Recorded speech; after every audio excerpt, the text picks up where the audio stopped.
언젠가 사인이라고 하는 제목의 의학 전문 드라마가 상영된 적이 있습니다. 혹시 뭐 보신 분 계세요? 사인, 그죠? 뭐 거기에 나온 출연진의 이름은 잘 기억나지 않지만 내용은 이렇습니다. 죽은 사람이 죽기 직전에 마지막으로 하고 싶은 말이 있답니다.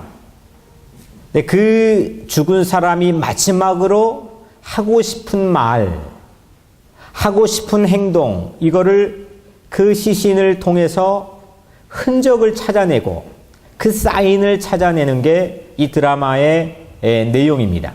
이 전문가들을 부검학자들 이렇게 부릅니다. 인상적인 장면은 이 사인을 찾기 위해서 이 시신과 이 부검이가 대화를 합니다. 누가 알겠습니까? 평범한 사람들은 그냥 쑥 하고 지나쳐버릴 그런 부분들을 아주 세밀하게 대화를 걸면서 마지막 하고 싶은 말이 무엇이었습니까? 물어보면서 그 흔적을, 그 사인을 이 부검이들은 찾아냅니다. 본문 안에 예수님도 2000년 전 분이십니다. 물론 오늘 우리와 함께 계시지만 이 본문의 스토리 안에 있는 예수님은 2000년 전의 분이십니다. 뭐 거기에 가서 갈릴리 가나에 가서 지금 예수님에게 인터뷰할 수 있는 노릇도 아니잖아요. 본문은 예수님이 공생의 첫 번째로 기적을 베푼 그런 스토리입니다. 지금은 예수님 믿는 사람이 세계에 20억이 넘는다고 합니다. 근데 당시에는 과연 몇 명이나 되었을까? 아, 저분이 메시아구나. 저분이 그리스도구나. 이걸 믿는 사람이 50명이나 됐을까요? 뭐 100명은 넘었을까요? 많지 않았을 시대입니다. 근데 오늘 꼭 부검학자의 마음처럼 이 본문을 통해서 예수님이 이래서 구원자구나. 예수님께서 우리의 삶의 인도자가 되어주시는구나. 그 사인을 오늘 본문을 통해서 여러분들 꼭 찾고 만나고 돌아가시기를 주의 이름으로 축원합니다. 11절에 예수께서 이 첫 표적을 first sign, 이 첫 표적을 갈릴리 가나에서 행하여 그의 영광을 나타내심에 he revealed his glory, 그의 영광을 이 표적을 통해 나타내셨습니다. 그랬더니 제자들이 그를 믿으니라 했습니다. 예수님께서 준 자기 공생의 첫 번째 사인, 그걸 통해서 예수님의 영광을 나타내셨고, 그리고 제자들이 그분이 구원자이구나, 그분이 우리 삶의 인도자로 오셨구나, 이걸 제자들이 믿기 시작했다는 겁니다. 제자가 어떤 사인에서, 오늘 이 갈릴리 가나에서 일어난 이 사인을 통해서 구원자의 영광을 받다고 한다면 우리도 그 사인의 정체가 무엇인지 알아야 되지 않겠습니까? 예수님이요, 갈릴리 가나 혼인잔치에 초청을 받았습니다. 예수님의 모친 마리아도 제자들도 함께 참여했습니다. 유대인은 워낙 없이 살았던 때가 많았잖아요. 포로로 끌려가고요, 또 국토를 잃어버리고요. 하여튼 어려운 시대에 하나가 끝나면 또 하나가 왔던 그런 민족이 유대 민족입니다. 그래서 개인의 사사로운 기념일, 생일 이런 걸 챙겨주는 여력이 없습니다. 그런데 이 민족은요, 오랜 기간 동안 전통 하나가 있는데 이것저것 챙겨주지 않아도 일생에 한 번, whole life에 딱 한 번, 결혼식만큼은 성대하게 모든 것을 투자해서 치루어줍니다. 지금도 정통 유대인들은, 제가 한번 본 적이 있습니다. 정통 유대인들은요, 결혼식이 일주일이랍니다. 입는 옷도 가지각색이고요, 수없는 관계의 친구들, 친지들이 거기에 참여합니다. 그런데 그 결혼식에서, 그 파티에서 가장 중요한 매개가 포도주입니다. 포도주는 마치 음료와 같습니다. 하객들의 흥을 돋구어 줍니다. 관계를 열어주고요. 마음을 열어줍니다. 근데 오늘 3절에 포도주가 떨어진지라 했습니다. 아니, 가장 중요한 기쁨의 매개가 되어야 될 재료가 떨어졌습니다. 기쁨을 주는 것인데 기쁨을 만들려고 하는 자리에 사고가 났습니다. 여러분들, 내가 하는 일에 기쁨이 만들어져야 되잖아요. 내가 음식을 만들어도 그 음식 먹고 가족들이 기뻐야 됩니다. 내가 밖에 나가서 돈을 벌고 일을 해도요, 내가 가져온 여러 가지 수입과 혜택을 통해서 가족들이 행복하고 기뻐야 됩니다. 그런데 아무리 해도 기쁨은 만들어지지 않고 그 기쁨이 딱 하고 떨어지는 사고가 날 때가 여러분들의 삶에도 있지 않습니까? 뭐 막 바닥을 잡고 일어나려고 해도 도무지 일어날 삶의 의지나 모티베이션을 상실할 때가 여러분들도 있잖아요. 포도주가 떨어진지라, 이건 남의 얘기가 아닌 듯합니다. 우리 얘기인 것 같습니다. 시시때때로의 세상의 사망의 권세가 우리를 포도주 떨어진 신세로 살아가게 만들 때가 있습니다. 예수님의 모친이 예수님에게 말합니다. 포도주가 떨어졌습니다. 예수님이 나와 무슨 상관입니까? 나 아직 때가 이르지 않았습니다. 그랬더니 이 예수님의 모친 마리아가 하인을 부릅니다. 그 잔치의 웨이터들을 불러서 저분이 예수님이 하라는 대로, 그 말씀대로, by the word of God, 그 말씀대로 너희들은 따라서 해야 된다는 겁니다. 예수님은 두세 통 드는 돌 항아리 6개가 있습니다. 유대의 정결 예식에 따라 6개가 있는데, 그거는 밖에 나갔다가 이 먼지가 묻은 발들을 씻고 손을 씻기 위해서 유대 정결 예식에 따라서 돌 항아리가 있습니다. 근데 이 돌 항아리에 물을 가득 아귀까지 채우라고 말해 주었습니다. 돌 항아리의 이 하나의 양이 110리터 정도 된다고 합니다. 우리 시중에 가서 이 콜라 좀 큰 병으로 사 먹을 수 있는 게 1.5리터잖아요. 근데 1.5리터면 110리터면 그 콜라병이 한 몇 개 정도 필요하겠습니까? 예? 100개요? 예, 그죠? 뭐 한 70개. 예, 70개 정도 필요합니다. 돌 항아리가 6개니까 적어도 한 콜라병 400개 정도는 필요합니다. 뭐 와인잔 하나에다가 물 따라 놓고 그거 와인으로 만든 게 아닙니다. 엄청난 양의 물을 쾅쾅 거기 쏟아붓고 가득 채워놓고 브림 오버 할 때까지 아귀까지 채운 다음에 그거를 포도주로 만드셨습니다. 예수님은 웨이터들에게 이 피로연의 MC인 이 연회장에게 가져다 주라고 했습니다. 연회장은 물로 된 포도주를 맛봤어요. 야, 이렇게 질 좋은 포도주를 가장 먼저 내놓아야 되는데 왜 지금까지 아껴 놨냐고 이야기를 합니다. 400개 분량의 콜라병 400개 분량의 엄청난 양의 물이 포도주로 변했습니다. 하인들이 지금 떠온 물은 어디에서 구해온 걸까요? 뭐 요단강 가서 특별한 생수 받아가지고 왔을까요? 아니면 저 남방에 있는 광야의 시내산, 모세가 십계명 받았다는 시내산에 쫄쫄쫄쫄 나오는 약수 받아가지고 성수를 가져왔을까요? 이거 어디서 가져왔을까요? 이거 아마 그 연회가 벌어진 집에 멀지 않는 우물에서 길어와 아마 집안에 보관했던 물일 수도 있고 아주 지극히 평범한 물입니다.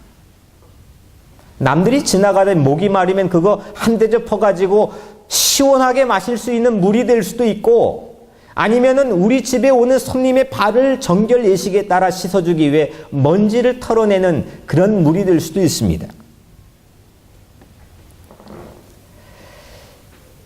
우리 교회에서 세례식을 합니다. 그 세례식 때 베푼 물이 있잖아요. 우리 권사님 한 분이 그 물을 떠다 놉니다. 그 물 어디서 가져온지 아세요?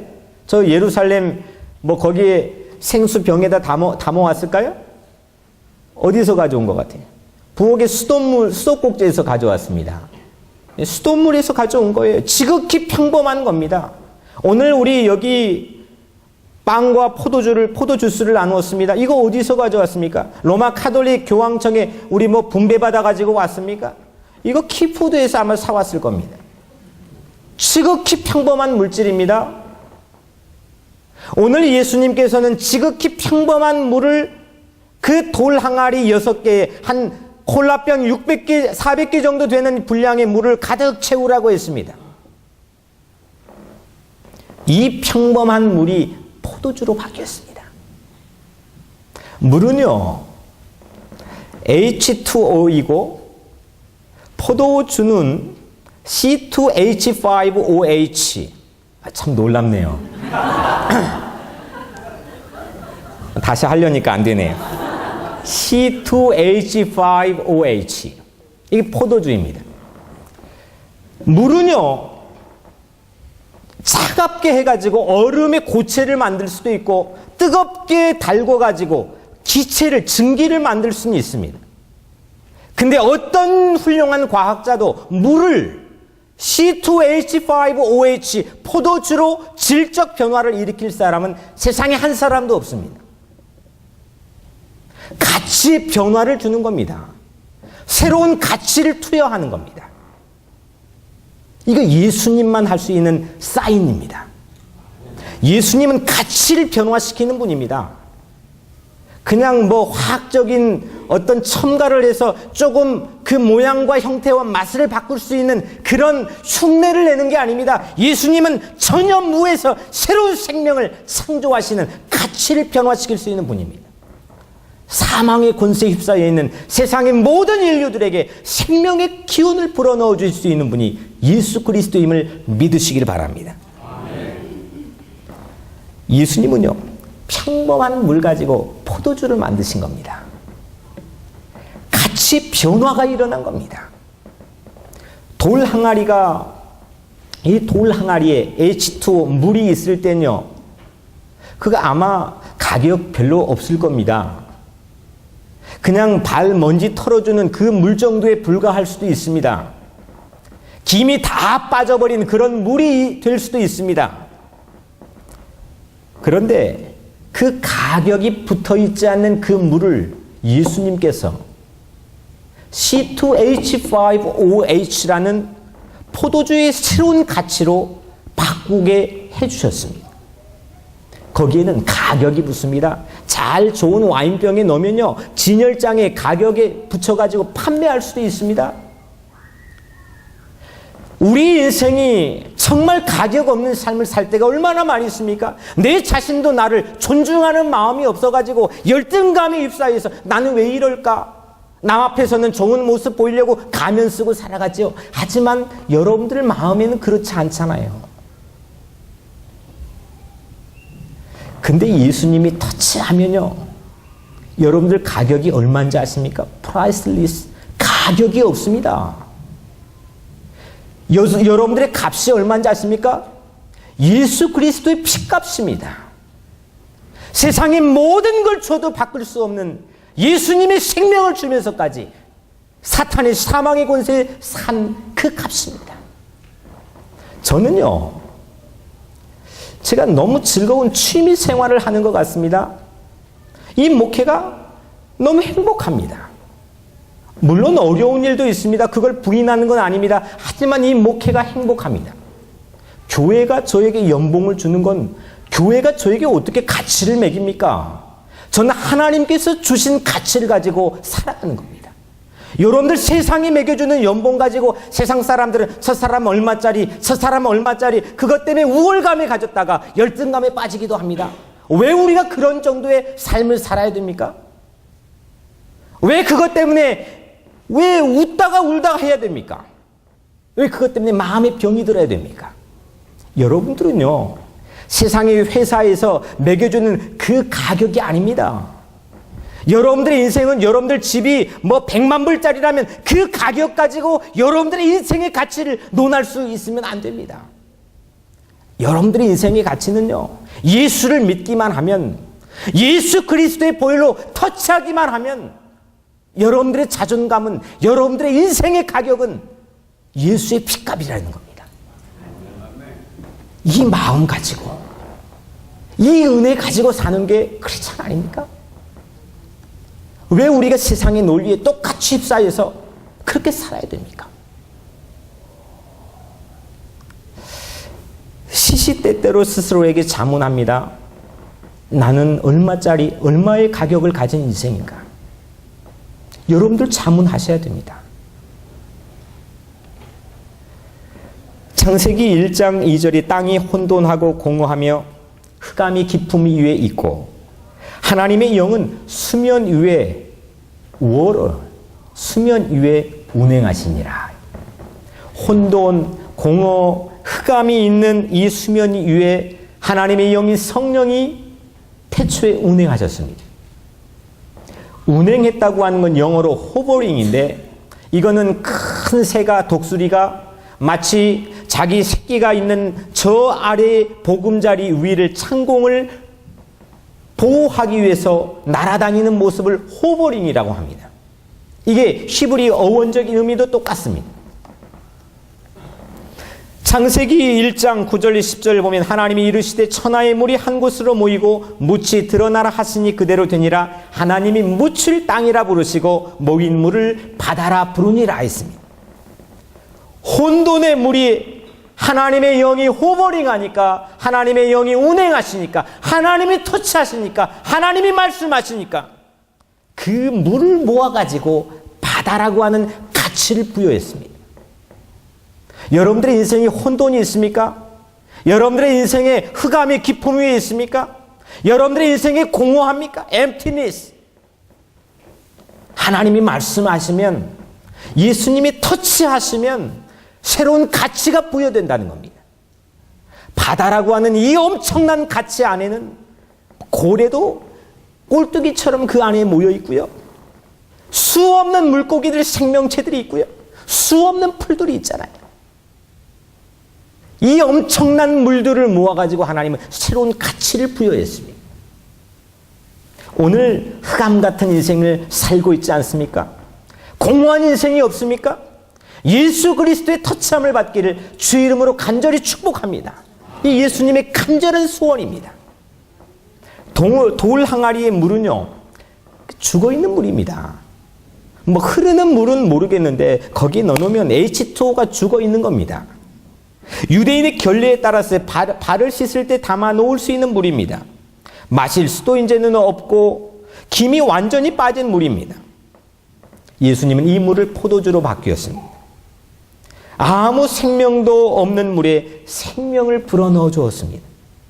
여러분들, 종교는요, 의식입니다. 아무 의미가 없는 겁니다.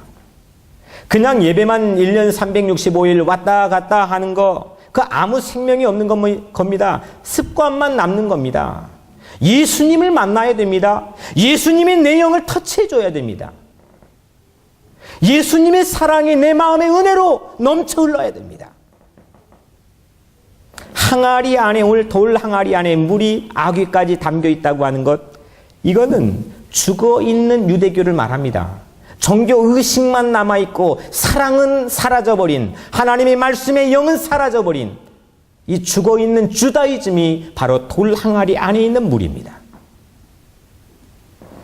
여기 예수님이 터치하시니까 죽어있는 것들이 생명 있는 것, 발효력 있는 걸로 바뀌고 가치가 부여되기 시작했습니다. 요한복음 10장 10절, 내가 온 것은 양으로 생명을 얻게 하고 더 풍성히 얻게 하려 하는 것이라. 여러분들, 생명, 예수님의 풍성한 생명의 축복을 받기를 바랍니다. 한 소년이 가져온 오병이어의 아주 초라한 작은 도시락 있잖아요. 거기에 물고기 2마리, 보리떡 5개 담겨 있었어요. 예수님이 터치하시니까 5,000명이 먹을 수 있는 가격이 생겼습니다. 이런 엄청난 가격의 도시락을 여러분들 본 적이 있습니까? 오늘 우리가 나눈 빵에 예수님이 임재하니까 주님의 몸이 되었고, 오늘 우리가 나눈 키푸드에 이 포도주스에 예수님이 임재하니까 우리 삶을 치유하고 우리 삶을 회복하는 새로운 주님의 보혈이 되었습니다. 10달러가 있다고 가정해 봅시다. 10달러 가지고 뭐 할까? 밖에 제가 나가보았습니다. 짜장면을 먹을까? 짜장면 먹으면 짜장면 먹는 걸로 끝이 납니다. 뭐 10달러로 또 뭐 그냥 밤에 친구 만나가지고 한잔할까? 뭐 그걸로 끝날 수도 있습니다. 그런데 그 10달러를 주님께 드리면 그거는 가치가 변화되는 겁니다. 사람은 내가 하는 행동과 생각과 말과 모든 게 가치를 부여해야 됩니다. 가치 없는 걸 우리는 하면 살면 마음이 공허해집니다. 인간이 만드는 거는 늘 사고, 액시던트가 일어납니다. 아무리 여러분들 완벽해 보여도요, 아무리 많이 배워도, 아무리 잘난 척해도요, 여러분들 개인이 하는 건 늘 사고가 일어납니다. 준비한 게 바닥날 수도 있습니다. 떨어질 수도 있습니다. 그러나 예수님의 임재가 있으면 거기엔 가치의 새로운 변화가 일어납니다. useful, 유익한 것으로, valuable, 가치 있는 것으로 여러분들의 인생이 이렇게 변화되기를 주의 이름으로 축복합니다. 마지막으로 영국 웨일즈에서요, 아주 오래전부터 내려오는 전설 하나가 있었습니다. 어느 한 해 기근이 심해서 모두 다 가난하고 뭐 양을 키울 수가 없습니다. 영국은 이 양을 많이 키우거든요. 근데 한 지역만 양들이, 꼭 그 마을만, 작은 마을만 양들이 계속 살이 찌고 양들이 불어나는 겁니다.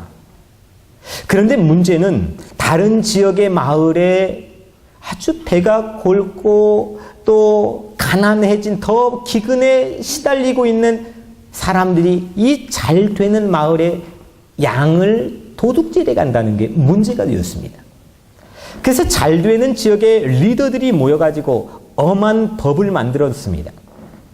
만약에 양을 도둑질하다가 잡히면 이마에다가 이 달군 쇠를 가지고 낙인을 찍겠다는 겁니다. 그런데 얼마 후에 아주 가난한 지역의 한 청년이 배가 고파가지고 집안이 가난해서 이 잘되는 이 마을에 와서 양을 훔쳐가다가 걸렸습니다. 이 마을의 리더들은 이 청년을 붙잡고 아주 둔탁한 쇠를 뜨거운 풀무불에 아주 뜨겁게 달굽니다. 그리고 그 뜨거운 쇳덩어리를 이마에다가 지집니다. 글자를 새겼습니다. 그 글자가 ST, Sheep Thief, 양도둑입니다. 평생 그 오명을 쓰고 나는 양도둑입니다. 나는 양을 훔쳤습니다. 이 오명을 가슴에 새기고 일평생 살아가야 됩니다. 세월이 많이 흘렀습니다. 그 마을의 모든 사람이 존경하는 한 할아버지가 살고 있었습니다. 할아버지의 삶을 보려고 이웃 마을의 전 국토 웨일즈에서 그 마을에 방문하기까지 되었습니다. 어느 날 한 소녀가 할머니를 손을 잡고 그 마을에 찾아왔습니다. 멀리 할아버지가 보입니다. 할아버지가 친절하게 그 소녀 앞까지 왔습니다. 근데 바람에 머리가 날려서 이 이마에 있는 글자가 이 소녀의 눈에 보여졌습니다. 할머니, 저 글자가 무슨 뜻이에요? ST라고 쓰여 있는데요. 그 할머니가 대답합니다. 저 ST는 세인트란다. 성자란다. 양 도둑으로 일평생 오명을 쓰고 sheep thief, 양 도둑의 오명을 쓰고 살아갈 이 청년이 이후에 예수님을 만났습니다. 그리고 그 예수님의 터치하심으로 예수님의 삶을 따라 살기로 결심을 했습니다. 그분의 삶을 하나에서 열까지 자기 몸의 습관으로 자기 삶의 모든 생각으로 채우기 시작했습니다. 그리고 이후에 ST 그 똑같은 글자를 세인트라고 하는 가치의 변화를 일으킬 수 있는 인생을 살게 되었습니다. 사랑하는 성도 여러분, 본문에서 예수님이 그분이 우리의 구원자이구나, 그분이 메시아구나, 그분이 나를 살리는 분이구나, 이걸 확신할 수 있는 사인을 여러분들 찾으셨습니까? 예수님은 갈릴리 가나에서 그 사인을 자기 인생에 처음으로 우리에게 남겨주셨습니다. 예수님이 우리를 만지면 양도둑 ST, 이게 성자 ST로 바뀌게 되는 가치의 변화가 일어나는, 그게 예수님이 사인하는 겁니다. 예수님이 사인하는 인생마다 이런 가치의 변화가 일어나는 겁니다. 쓸모없는 자였습니까? 흠투성이었습니까? 죄투성이었습니까? 주님을 만나면 여러분들의 인생에 가치 변화가 일어날 줄로 믿습니다. 지극히 평범한 삶을 주님께 드리십시오. 지극히 죄된 삶을 주님께 드리십시오. 세상 백날 아무런 곳 가봤자 여러분들에게 영원히 밑에 솟아나는 기쁨과 행복을 세상엔 얻을 수 없습니다. 나 같은 죄인 주님을 만나면, 우리 같은 공허한 사람들이 주님을 만나면 모두 다 가치 있는 영원한 생명을 소유하는 그런 하나님의 자녀들이 될 줄로 믿습니다. 기도하겠습니다.